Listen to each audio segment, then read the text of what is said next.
gostaria de começar com um ponto.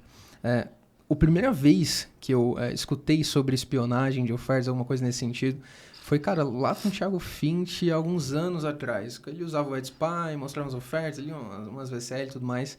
E já não se via ninguém, basicamente, falando sobre esse assunto. E eu vejo hoje que isso aí ferveu. Basicamente, a panela de pressão explodiu. Como é que você entrou nesse fervo aí, cara? Como é que você entrou nesse negócio? Cara, por incrível que pareça, a primeira vez que eu ouvi falar desse termo aplicado no digital também foi com o Thiago Finch, naquela sequência de stories lá. E eu não tenho tinha problema. Como Close Friends, né? Você fazia parte do CF? Não, pior que não. Eu vi o público, assim, não fazia parte. Ele postou, ou acho que alguém postou no YouTube, enfim, eu vi lá. E eu falei, pô, que interessante. Então eu não preciso comprar um curso para saber das coisas, né? Eu já tinha isso na cabeça. E assim, eu sempre fui um cara extremamente curioso. Extremamente curioso. Sempre gostei de pesquisar e sempre fui um cara muito lógico. Então eu não conseguia pegar uma informação e falar, pô, beleza, com base nisso, então eu já sei o que está funcionando, não. Eu queria ir mais a fundo, justamente para eu poder transformar aquela, como se fala, aquela dúvida numa quase certeza. Porque certeza a gente nunca vai ter, né? E aí eu falei, beleza, tem essas ferramentas aqui que ele mostrou, tem algumas outras que o pessoal fala, mas será que tem mais? E aí foi nisso de será que tem mais que eu comecei a pesquisar. E aí eu participei de um fórum chamado Black Hat, e eu comecei a produzir conteúdo sobre isso. Porque, na verdade, eu queria buscar mais conteúdo sobre isso, e não tinha. E aí eu falei, pô, então eu vou produzir aqui e vou ver no que dá. E aí começou a engajar, a galera gostou. Entendi. Começou. Mas beleza, você começou ali, beleza, procurando esse tipo de informação, mas, cara, foi com qual intenção? Tipo, por exemplo, eu queria esconder minhas ofertas, entender um pouquinho melhor, ou eu queria, cara, encontrar o que tava vendendo pra eu também fazer grana pra caramba? Porque normalmente quem tá nisso tá em busca disso, né? Uma oferta para modelar.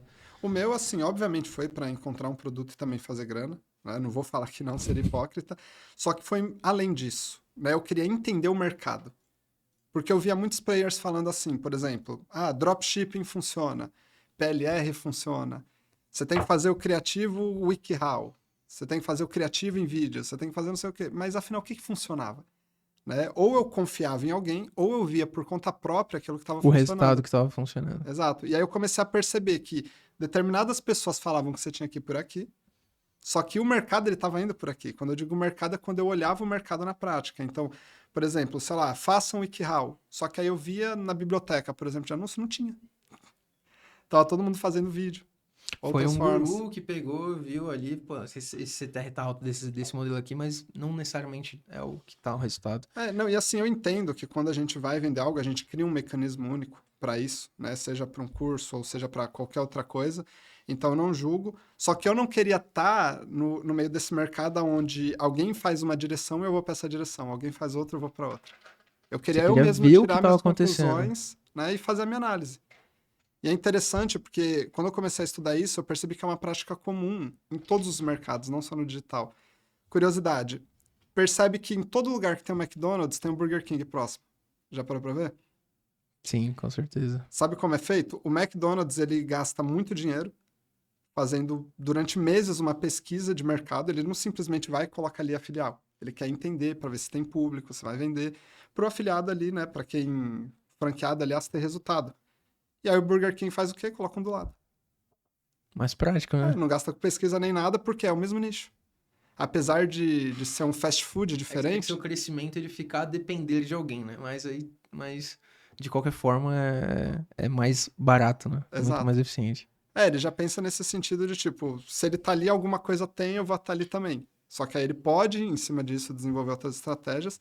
E no que você tocou é muito interessante. Porque eu vejo todo mundo do mercado fazendo isso. Ou seja, depender de alguma oferta para poder vender a dele. Cara, mas uma coisa que eu vejo demais, assim, velho, cansei de ver gente pegando oferta lá fora e trazendo aqui pro Brasil. Isso eu acho que é o que mais tem, né? Cara, até hoje. Cara, é absurda a quantidade E normalmente, as pessoas que eu conheço bastante gente aí que já fez bastante grana com VSL e tudo mais, elas normalmente estouraram quando elas pegaram uma oferta. Elas já tinham tido resultados, já tinham fazendo 6 dígitos ali e tudo mais, fazendo uma grana. Mas, cara, elas realmente estouraram quando escreveram ali uma oferta ou modelaram uma oferta lá de fora. Isso traz a sensação pra mim de que o brasileiro não é um bom copywriter na prática. Cara, O que que você acha disso, cara? não, eu penso o seguinte, né? Todo mundo fala que o mercado americano é mais sofisticado do que aqui. É o que dizem, né? Pra você é o quê? Cara, olha, Tem muita coisa envolvida, mas assim, em tem suma, muitos pontos, cara. Tem muitos pontos. Ah, é que eu acho que, por exemplo, tá? Eu acho que o nível. Por exemplo, de maneira prática, eu acho que para você escrever uma VSL hoje no Brasil e uma VSL hoje nos Estados Unidos, de um produto do mesmo nicho, né? Se baseando na ideia de que são os mesmos produtos, a mesma oferta e tudo mais. Eu acho que a gente vai ter que investir muito mais numa VSL gringa para ela conseguir uma boa conversão do que no Brasil. No ah, Brasil, eu acho que uma VSL menos bem construída, digamos assim, ela acabaria vendendo. Entendeu? Acho que boa. essa. Assim, o mercado americano a nível de copy, ele é muito mais sofisticado do que aqui. E isso é pelo fato de que é o berço da cópia, Estados Unidos, né? Então, obviamente, eles vão ser melhor nisso. Porém, né, o brasileiro é muito bom em malandragem. Tem muita coisa que o brasileiro faz aqui que o americano não faz em questão de agressivar ofertas, ou em questão de construir funis diferentes, né? Ou uma página mais bonita, ou levar ator para uma VSL, que é algo que nos Estados Unidos tem muito pouco em comparação ao Brasil. Aqui, você acha que tem mais, cara? Tem, Tipo, tem muito mais. inclusive, a pessoa que não fizer com um ator aqui, dificilmente ela vai ter uma conversão absurda igual antigamente.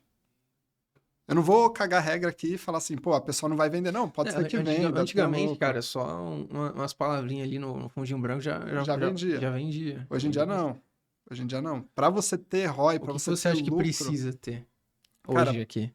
o que que acontece? Acho que a gente tem que pegar do princípio. O que que mudou no mercado brasileiro de uns anos para cá? Golpe. É, Então, pelo fato de ter muito golpe, até hoje existe muito golpe, e o brasileiro já tem aquele pé atrás, achando que todo mundo quer passar ele para trás, tornou mais cético do que o brasileiro já é.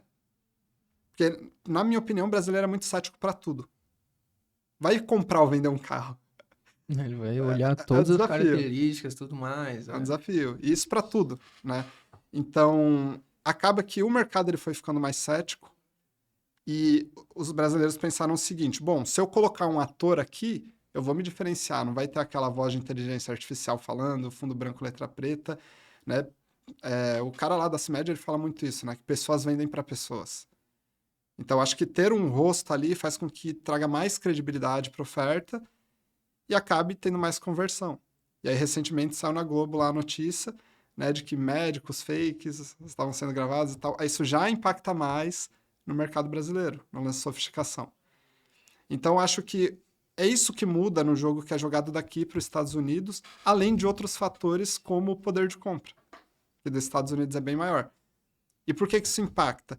É mais fácil um americano tirar US$ 100 do bolso para comprar algo do nada de um vídeo que ele viu, ou o brasileiro tirar R$ 200, que às vezes é 20% do que ele ganha no mês. Proporcionalmente é uma diferença absurda. Eu recentemente até vi um pessoal falando sobre vender nutracêutico, né, lá fora. E o pessoal fala bastante que, cara, um encapsulado lá é muito mais barato que uma consulta de um médico, né? Total. Utiliza muito esse argumento. Só que enquanto que aqui, cara, você vai comprar, tipo, uma receita e tudo mais, você vai fazer um programa aqui de 6 meses de tratamento e tal, você vai gastar, cara, uma fortuna, basicamente.